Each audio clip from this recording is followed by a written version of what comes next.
Hi everyone, this is Aaron for Zollotech, and we're going to go over the top 10 must-have iPad apps.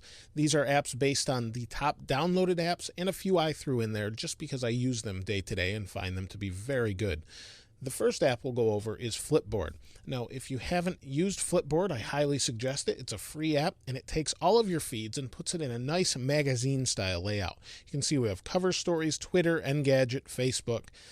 If I turn the page, we have 9 to 5 Mac, joystick, Windows Mobile Power User. And when we want to read these, we can do this in a nice magazine-style layout. If we want to view whatever we have here, this is an article from The Verge. We can read it, and we can go to the next if we want. And it has this nice Flipboard or flip page style layout. Really nice app, free, and definitely worth checking out. The next application is Twitter. Even though Flipboard pulls in your Twitter feed, there's nothing like having just a simple feed right here in front of you. So you can see here's a feed of different things I'm following. We have our mentions, and this application is also free and from Twitter themselves. Really nice, simple application and worth checking out since it's free. The next application is still in the lines of news or different stories you want to read, and that's Pulse. The reason I use Pulse is it's a lot quicker to look over your feeds. This one actually isn't set up as well as the one I have on my iPhone just because I look at the iPhone one more. But here is Mac Rumors, 9 to 5 Mac, Engadget. Again, same things that are on The Verge, but I put them in this sort of layout and it's a lot easier to read. If I just tap on this, I can read it and quickly look over everything at once. Again, this is a free application and definitely worth checking out. It's on the top of many downloads. The next application has to do with photos, and that's iPhoto.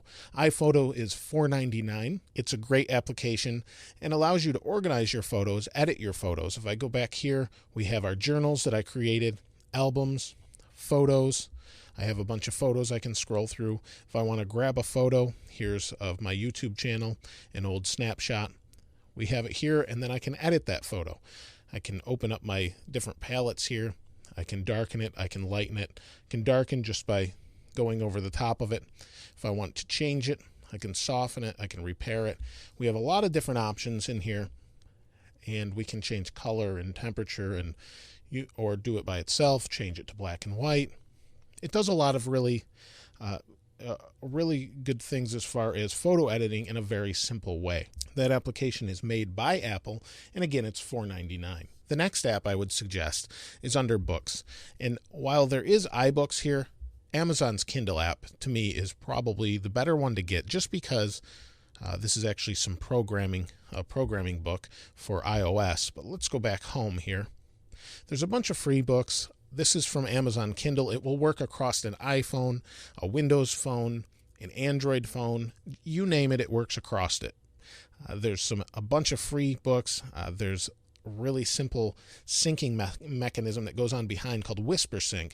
And what that means is if I go to page 24 in whatever book I'm reading, when I go to my iPhone or Kindle or whatever I'm reading it on, it will be on page 24 of that particular book as long as I'm signed into the same account.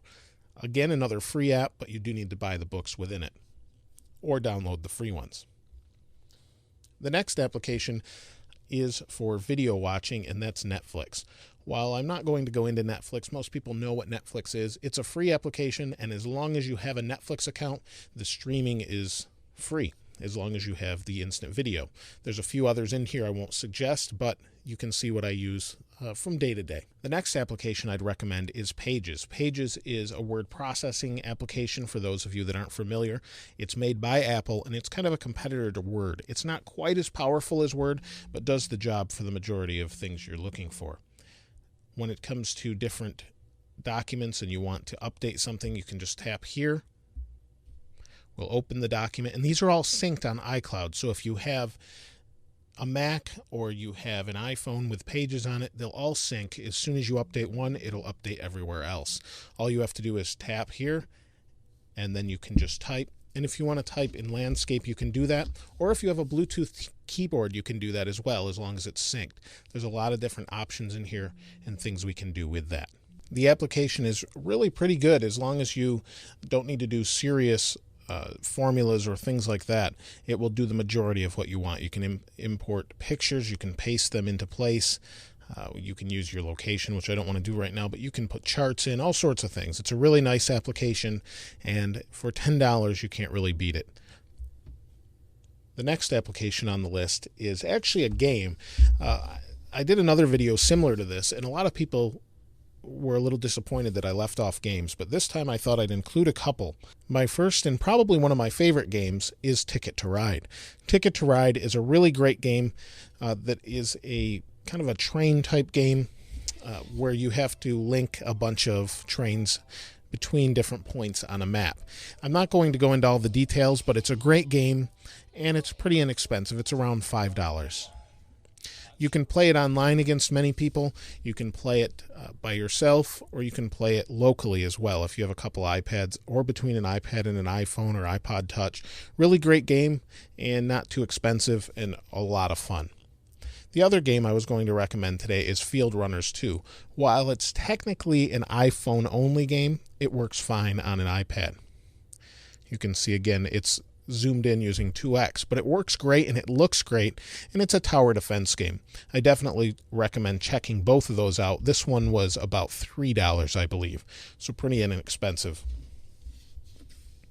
This is the game map, and basically you have to defend against the guys getting from, say, point A here to point B here, and you use different towers, and every time you get rid of them, you actually get money for that, and then you get that towards a tower, and you can use whatever you want.